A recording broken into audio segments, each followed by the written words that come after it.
มันก็ดึกแล้วเจ้ายังบ่นอนเจ้าบอกจะหลับแล้วแต่เจ้ายังอ่อนเจ้าให้คอยวางแล้วเดี๋ยวเจ้าเข้านอนโอเคเข้าใจแล้วเจ้าคงยังนอน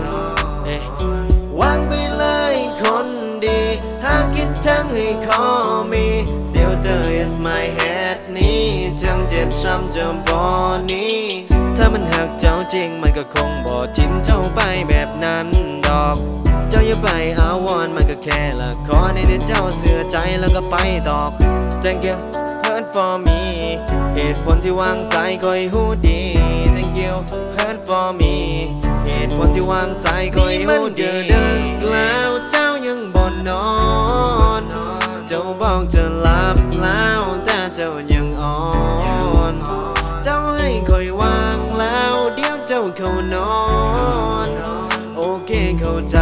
แล้วเจ้าคงยังนอน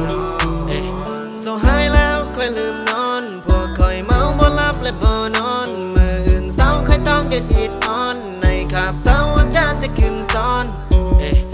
เจ้ารำคาญกันก็ให้ตัวให้คอยฝันในอโศมีความจริงก็ให้เจ้าไม่กลับมันทางเจ้านั้นต้องการคอยก็คงจะบอกวางไปเลย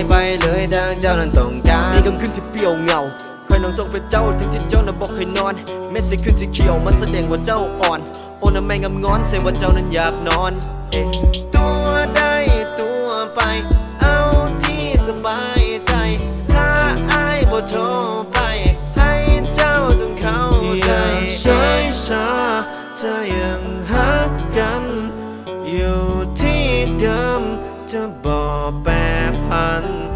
หยุดน้ำตามันเริ่มไหลทุกวันอีกบ่โดนมันคงจะอวสานนี่มันก็ดึกแล้วเจ้ายังบ่นอนเจ้าบอกจะหลับแล้วแต่เจ้ายังอ่อนเจ้าให้คอยวางแล้วเดี๋ยวเจ้าเข้านอนโอเคเข้าใจแล้วเจ้าคงยังนอนเจ้าเปลี่ยนไปเหมือนมีไม่กินความหักเลื่อนลอยไปความสำคัญเริ่มจางหายพอเป็นยังค่อยเข้าใจใจคงเลื่อนไปหมดแล้วที่เคยรวมกันถึงเศร้าฟังเสียงหายใจเขาบ่มีคำเว้าเท่ากับบอกว่าหักได้กินเอาได้ถูกเศร้า is new content ก็มีส่วนกับเขา Thank you hurt for me เหตุผลที่วางสายคอยหูดี Thank you hurt for me เหตุผลที่วางสายคอยหูดีดึกแล้วเจ้ายังบ่นอนเจ้าบอกจะหลับแล้วแต่เจ้ายังอ่อนเจ้าให้คอยวางแล้วเดี๋ยวเจ้าเข้านอนโอเคเข้าใจแล้ว